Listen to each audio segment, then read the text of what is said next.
I can't say I believe in ghosts. Hell, I can go as far to say I'm pretty sure ghosts are not real at all. However, I can say I believe in the devil. Therefore, that must mean I believe in God too. Even though I don't believe in ghosts, there's something that haunts me to this day. Something I can't shake off no matter how hard I try.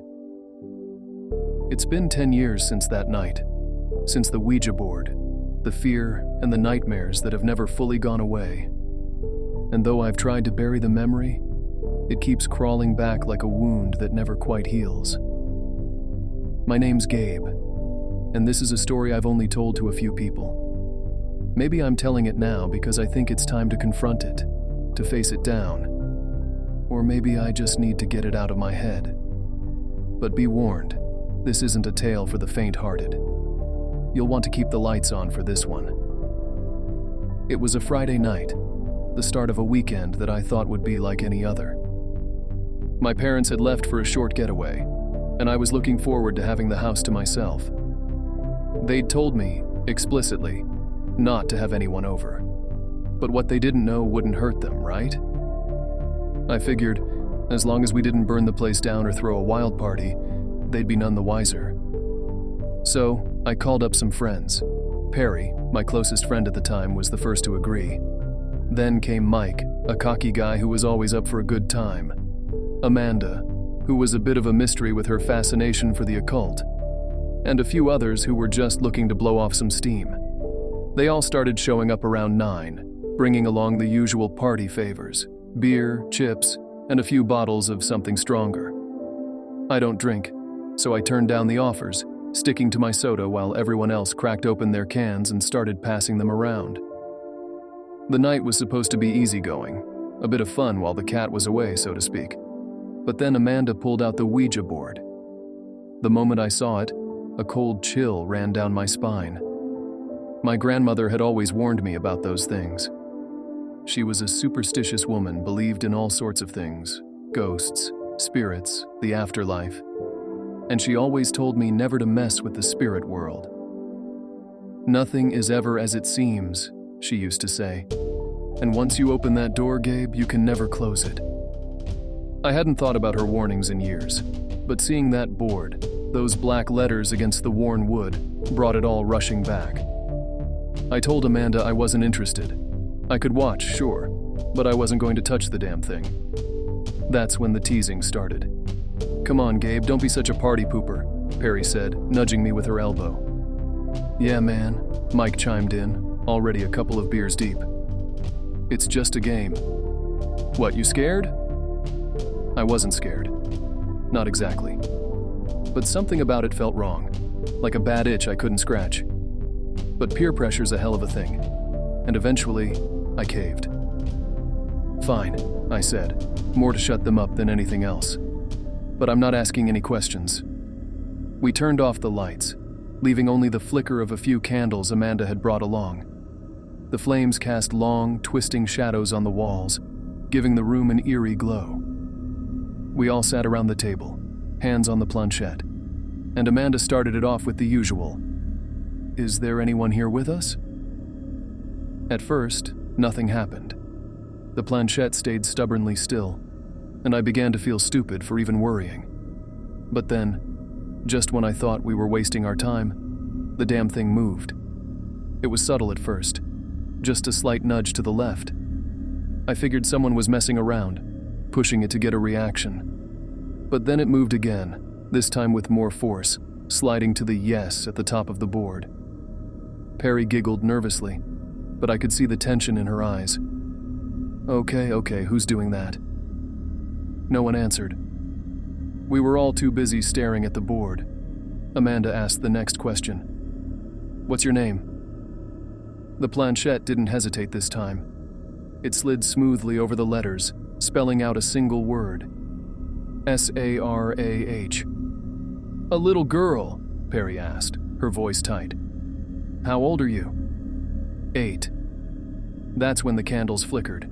Not just a little, but as if a gust of wind had blown through the room. Except, all the windows were closed. I wanted to get up, to walk away and leave them to their game. But something kept me there, rooted to my chair. Maybe it was curiosity, or maybe it was fear of being the one to break the circle. Either way, I stayed. They kept asking questions. How did you die? Where are you from? The usual crap you see in the movies. And every time, the board answered.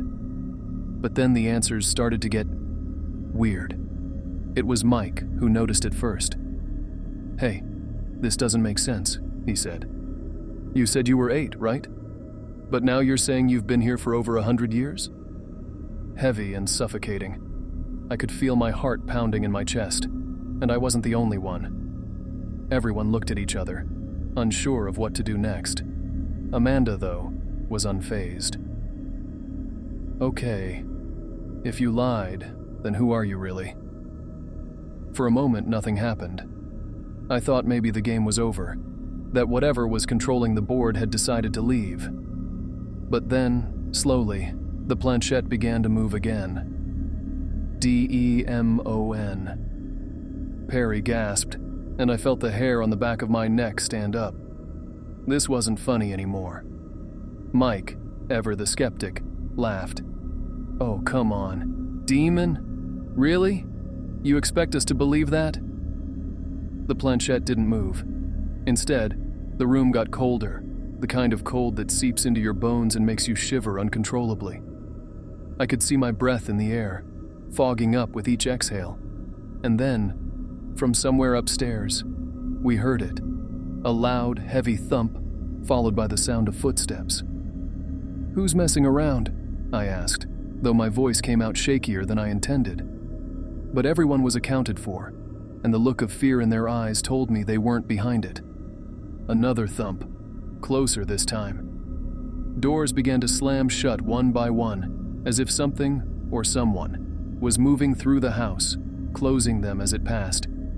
And with each slam, the planchette jerked violently across the board, spelling out words that none of us wanted to read. GETOUT.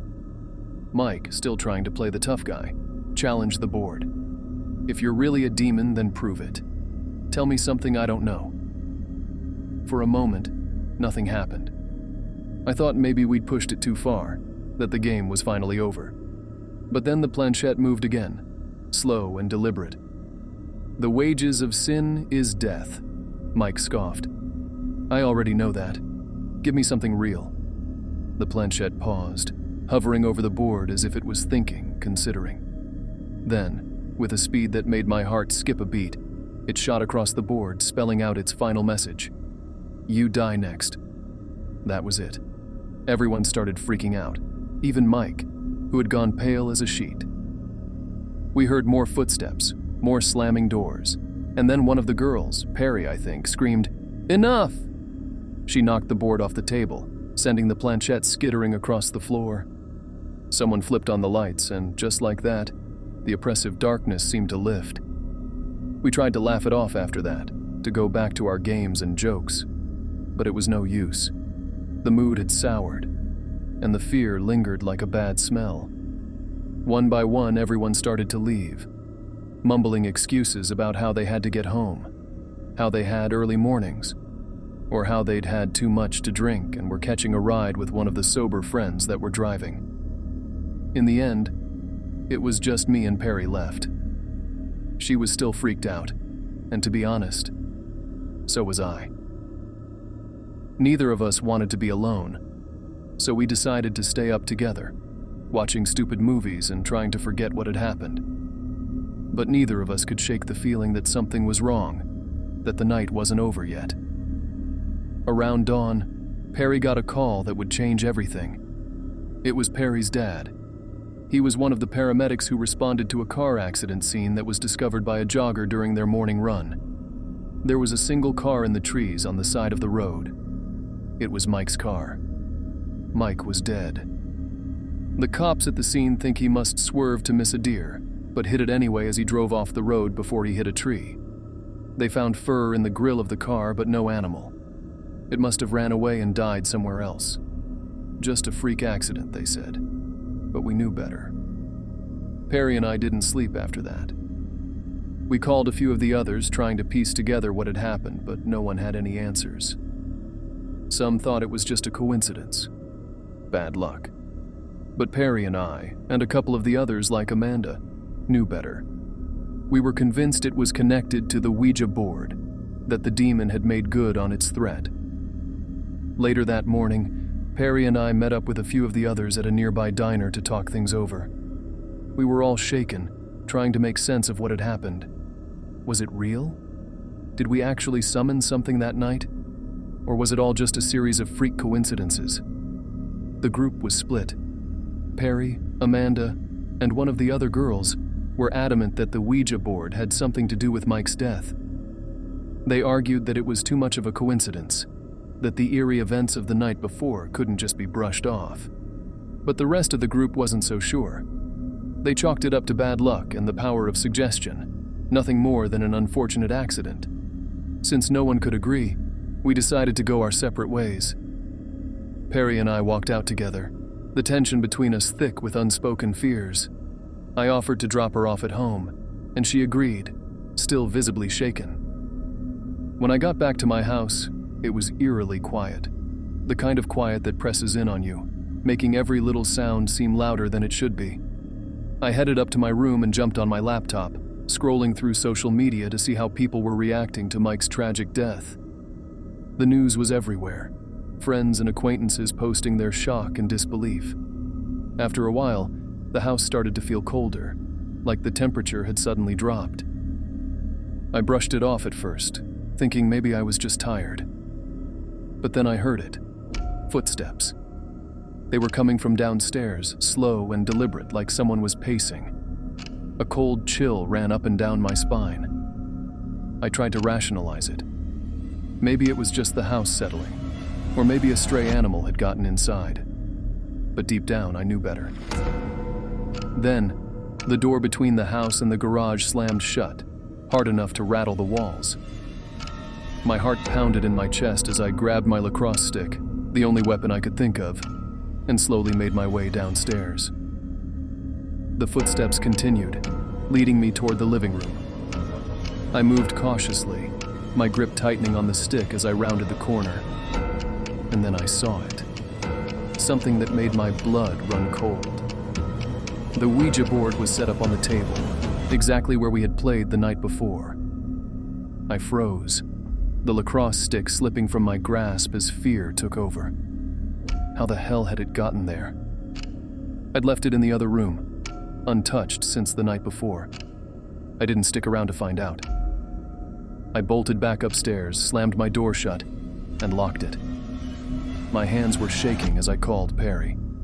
She picked up after a few rings, her voice groggy but concerned. I told her what had happened, and she didn't hesitate. She said she'd be over in 30 minutes. When Perry arrived, she was as freaked out as I was. We sat in my room talking about what was happening, trying to make sense of it all. We decided to call Amanda, the one who had brought the Ouija board in the first place, but she didn't answer. Perry and I agreed that we needed to get rid of the board. We took it outside and left it on the back patio, figuring we'd deal with it in the morning. For the rest of the night, we tried to distract ourselves by ordering pizza and watching movies, but the tension was still there, simmering just beneath the surface. Later that night, Perry got an urgent text from one of the friends who had been with us the night before. They told us to turn on the news. Something had happened. We flipped to the local channel and our worst fears were confirmed. The news anchor was reporting on a breaking story, an explosion and fire at the local pizzeria. 2 people were dead, but their names weren't being released yet. My heart dropped into my stomach. Amanda worked at that pizzeria. Before we could even react, the back door flung open with a loud bang, slamming shut again 3 times in quick succession. The TV flickered off, leaving us in darkness. Perry screamed, clinging to me as I fell to my knees, my mind racing with panic. I managed to turn the TV back on, but the news had already moved on to a different story. We called Amanda's phone again, but there was still no answer. Then, Perry's phone rang, making both of us jump. It was her dad. He confirmed our worst fears. Amanda was one of the 2 people killed in the explosion. They thought it was a gas leak, but it was still too early in the investigation to be sure. Perry hung up the phone, tears streaming down her face. I couldn't take it anymore. I stormed outside, determined to destroy the Ouija board once and for all. I was going to start a fire and burn the damn thing, to put an end to whatever curse it had brought upon us. But when I got to the back patio, the board was gone. I searched everywhere, but it had completely vanished. It was as if it had never been there at all. I went back inside, telling Perry that it was gone, and we just sat there, numb and terrified, not knowing what to do next. After that night, our friend group fell apart. We all went our separate ways, trying to forget what had happened, to move on with our lives. Perry and I stayed close, supporting each other as we tried to make sense of it all. We spent more time together, just the two of us, trying to cope with the trauma in our own ways. That's how it happened. That's how Perry and I ended up together. What started as a friendship, forged in the fires of a shared nightmare, slowly grew into something more. A few years later, after graduating college, we got engaged. Now, as we plan our wedding, we still talk about that night sometimes, about the Ouija board and the evil we believe it unleashed. We've found some closure, but we'll never touch a Ouija board again, not as long as we live. And though nothing paranormal has happened since then, I can't shake the feeling that something is still out there, watching, waiting. So, if you ever find yourself tempted to play with one of those boards, to mess with things you don't understand, remember this story. Remember what happened to Mike and Amanda, and ask yourself if it's worth the risk, because some doors, once opened, can never be closed, and some shadows once cast never fade.